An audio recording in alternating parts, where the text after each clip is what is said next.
আসসালামু আলাইকুম। বাংলাদেশ বেতার গোপালগঞ্জ। খবর পড়ছি নাহিদা। নড়াইলে জেলা নদী রক্ষা কমিটির এক সভা গতকাল নড়াইল জেলা প্রশাসকের সম্মেলন কক্ষে অনুষ্ঠিত হয়েছে। সভায় জেলার দখলকৃত নদী উদ্ধারের পাশাপাশি নদী ভাঙন রোধ, নদীসমূহের পানির প্রবাহ বৃদ্ধির জন্য প্রয়োজনীয় ব্যবস্থা গ্রহণের জন্য সংশ্লিষ্টদের অনুরোধ জানানো হয়। জেলা প্রশাসন আয়োজিত সভায় সভাপতিত্ব করেন জেলা প্রশাসক শারমিন আক্তার জাহান, স্থানীয় সরকার বিভাগ নড়াইলের উপপরিচালক জুলিয়া সুকাইনা, অতিরিক্ত প্রশাসক সার্বিক লিংকন বিশ্বাস, অতিরিক্ত জেলা প্রশাসক রাজস্ব মোহাম্মদ জুবাইর হোসেন, পানি উন্নয়ন বোর্ডের নির্বাহী প্রকৌশলী আব্দুর রহমান তাজকিয়া, নদী রক্ষা কমিটির সদস্যরা ও সংশ্লিষ্ট বিভাগের কর্মকর্তাগণ এ সময় উপস্থিত ছিলেন। নড়াইল জেলা প্রশাসকের সম্মেলন কক্ষে গতকাল জেলা কৃষি ঋণ বিতরণ কমিটির এক সভা অনুষ্ঠিত হয়েছে। জেলা প্রশাসন নড়াইলের আয়োজনে সভায় নির্দিষ্ট সময়ের মধ্যে বকেয়া ঋণ আদায়, সহজ শর্তে কৃষকদের মাঝে ঋণ বিতরণ বিষয়ে সংশ্লিষ্টদের নির্দেশনা প্রদান করা হয় এবং এ বিষয়ে সংশ্লিষ্টদের সজাগ থেকে কাজ করার আহ্বান জানানো হয়। জেলা প্রশাসক শারমিন আক্তার জাহানের সভাপতিত্বে সভায় অতিরিক্ত জেলা প্রশাসক সার্বিক লিংকন বিশ্বাস, বিভিন্ন ব্যাংক প্রতিনিধি, কমিটির সদস্যরা ও সংশ্লিষ্ট বিভাগের কর্মকর্তাগণ এ সময় উপস্থিত ছিলেন। ফরিদপুর জেলা উন্নয়ন সমন্বয় কমিটির এক সভা গতকাল সকালে জেলা প্রশাসকের সম্মেলন কক্ষে অনুষ্ঠিত হয়েছে। জেলা স্থানীয় সরকার বিভাগের উপপরিচালক চৌধুরী রওশন ইসলামের সভাপতিত্বে অতিরিক্ত জেলা প্রশাসক সার্বিক মোহাম্মদ সোহরাব হোসেন, অতিরিক্ত পুলিশ সুপার সাইফুল আজম, সিভিল সার্জন মাহমুদুল হাসান, রাজেন্দ্র কলেজের অধ্যক্ষ প্রফেসর আব্দুল হালিম, সদর উপজেলা নির্বাহী অফিসার ইসরাত জাহান সহ সংশ্লিষ্ট ব্যক্তিবর্গ এ সময় উপস্থিত ছিলেন।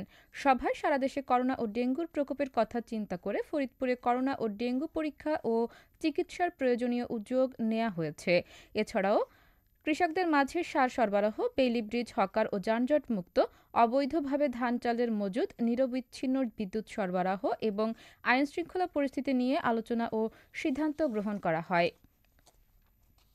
গতকাল সকালে ফরিদপুর সাহিত্য পরিষদের নতুন ভবনের নির্মাণ কাজের উদ্বোধন করা হয়েছে। ফরিদপুর জেলা পরিষদের প্রধান নির্বাহী কর্মকর্তা ও উপসচিব বাকাহিদ হোসেন এ নির্মাণ কাজের উদ্বোধন করেন।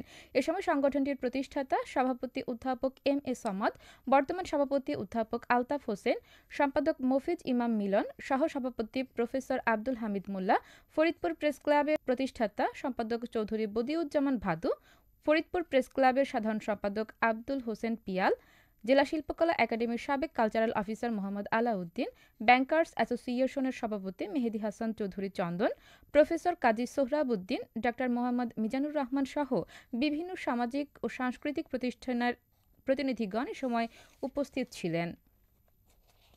মাদারীপুর সদর উপজেলার পেয়ারপুর আশ্রয়ন প্রকল্প এলাকার বসুন্ধরা শুভসংঘ স্কুলে গতকাল অনুষ্ঠিত হয়েছে ফল উৎসব। ফল উৎসবে আম, লিচু, কাঁঠাল সহ নানা মৌসুমি ফল পরিবেশন করা হয় শিক্ষার্থীদের মাঝে। মাদারীপুর সরকারি কলেজের সাবেক ভিপি মাসুদ পারভেজ, বসুন্ধরা শুভ সংঘের মাদারীপুর জেলার সভাপতি ওহিদুজ্জামান কাজল, সদস্য দিদার মোল্লা, সাজন, লামিয়া, মুনা সহ অনেকে এ ফল উৎসবে উপস্থিত ছিলেন।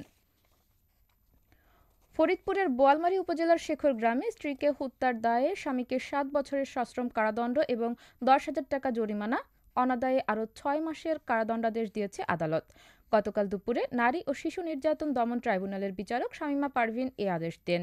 সাজাপ্রাপ্ত আইয়ুব আলী ফরিদপুরের বোয়ালমারী উপজেলার শেখর গ্রামের মোহাম্মদ ইদ্রিস শেখের ছেলে। রায় ঘোষণার পর তাকে পুলিশ প্রহরায় কারাগারে নিয়ে যাওয়া হয়। এজাহার সূত্রে জানা গেছে, নিহত নারী ফজরুন বেগমের বাড়ি ফরিদপুরের বোয়ালমারী উপজেলার পোয়াইল গ্রামে। বোন হত্যার অভিযোগে তার ভাই আইয়ুব শেখ ২০১৩ সালের ৯ অক্টোবর বোয়ালমারী থানায় মামলাটি দায়ের করেন। তিনি মামলায় উল্লেখ করেন, ২০১৩ সালের ৮ই অক্টোবর দিবাগত রাতে আমার বোনকে স্বামীর বাড়িতে স্বামী ও পরিবারের লোকজন যৌতুকের জন্য মারধর ও নির্যাতন করে হত্যা করে। এ বিষয়ে ফরিদপুর নারী ও শিশু নির্যাতন দমন ট্রাইব্যুনালের পিপি অ্যাডভোকেট গোলাম রব্বানী ভূঁইয়া রতন জানান, আমরা রাষ্ট্রপক্ষ মামলার এ রায়ে সন্তোষ প্রকাশ করছি। যৌতুক লোভীদের জন্য মামলাটি দৃষ্টান্ত হয়ে থাকবে। মাদারীপুরের শিবচরে বিদ্যুৎ স্পৃষ্টে মোহাম্মদ রবি মাদবর নামে এক ইজিবাইক চালকের মৃত্যু হয়েছে। গতকাল ভোর ৫টার দিকে উপজেলার দ্বিতীয় খণ্ড ইউনিয়নের শিকদারহাট এলাকায় এ ঘটনা ঘটে। নিহত রবি মাদবর ওই এলাকার মোহাম্মদ আনসার মাদবরের ছেলে। পরিবার ও স্থানীয়রা জানান, ভোরে নিজের ইজিবাইক চার্জের সংযোগ দেওয়ার পরপরই বিদ্যুতায়িত হয়ে মাটিতে লুটিয়ে পড়েন তিনি। পরে স্বজনরা তাকে উদ্ধার করে শিবচর উপজেলা স্বাস্থ্য কমপ্লেক্সে নিয়ে গেলে সেখানে কর্তব্যরত চিকিৎসক তাকে মৃত ঘোষণা করেন। শিবচর থানার ওসি রতন শেখ জানান, অভিযোগ না থাকায় পরিবারের অনুরোধে মরদেহ ময়নাতদন্ত ছাড়াই হস্তান্তর করা হয়েছে। সবশেষে আবহাওয়া।